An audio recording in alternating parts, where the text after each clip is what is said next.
ప్రజలు రూపాయి రూపాయి దాచుకొని వాళ్ళ కష్టనాన్ని వాళ్ళ శ్రమని ఒక షేర్ మార్కెట్లో పెడితే, అనంతార్థ రియల్ ఎస్టేట్ దాంట్లో పెడితే ఇక్కడ పెద్ద అవినీతి జరిగింది, దొంగలు నేనే పట్టించానని చెప్పినటువంటి ఎమ్మెల్యే గారు, వాళ్ళ తిన్న సొమ్ము మొత్తం కక్కిస్తానని చెప్పినటువంటి ఎమ్మెల్యే గారు ఈ రోజుకి దాదాపు సంవత్సరం దాటిపోయింది. దాంట్లో పోలీసు ఉన్నారు, రెవెన్యూ ఉన్నారు, అందరూ కూడా కట్టారు. కక్కిస్తానని చెప్పినటువంటి ఎమ్మెల్యే గారు ఈ రోజుకి కూడా దాని మీద ఎటువంటి చర్య తీసుకోవాలి. ప్రతిపక్ష పార్టీలే విచారణలు చేయమంటున్నారు, సవాల్ చేస్తూ ఉన్నారు ప్రతిపక్ష పార్టీలు, మనీ స్కామ్ మీద కానీ, రియల్ ఎస్టేట్ మీద కానీ, గ్రావెల్ మీద కానీ. ఇటువంటి సందర్భంలో మీరు ఆ విచారణకు మీరు ఎందుకు సహకరించకూడదు?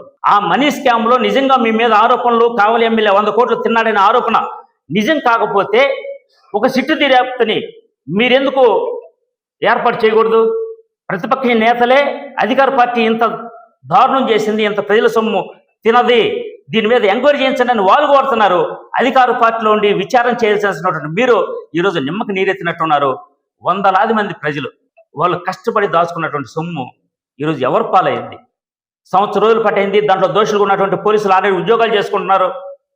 ప్రజలు ఎవరికి కూడా ఇంతవరకు కనీసం దాంట్లో రూపాయి లేదు. కక్కిస్తానన్నారు, ఎక్కడ కక్కించారో వాళ్ళే చెప్పాలని చెప్పేసి మేము కోరుకుంటాం. వాళ్ళ మీద ఎందుకు చర్యలు తీసుకోవట్లేదని మేము అడుగుతా ఉన్నాం. మెడికవర్ హాస్పిటల్స్ నెల్లూరు మిమ్మల్ని తిరిగి సాధారణ స్థితికి తీసుకురావడమే మా ధ్యేయం. అన్ని సదుపాయాలతో కూడిన ప్రత్యేకమైన రీహాబిలిటేషన్ వార్డ్, అందుబాటులో సేవలు ortho and neuro rehab, cardiac and pulmonary rehab, post operative rehab, post transplant rehab, sports injuries and trauma rehab, geriatric and paediatric rehab, cancer and palliative rehab. Medicover hospitals, Chintareddypalem cross roads, Nellore. Contact 040683344555.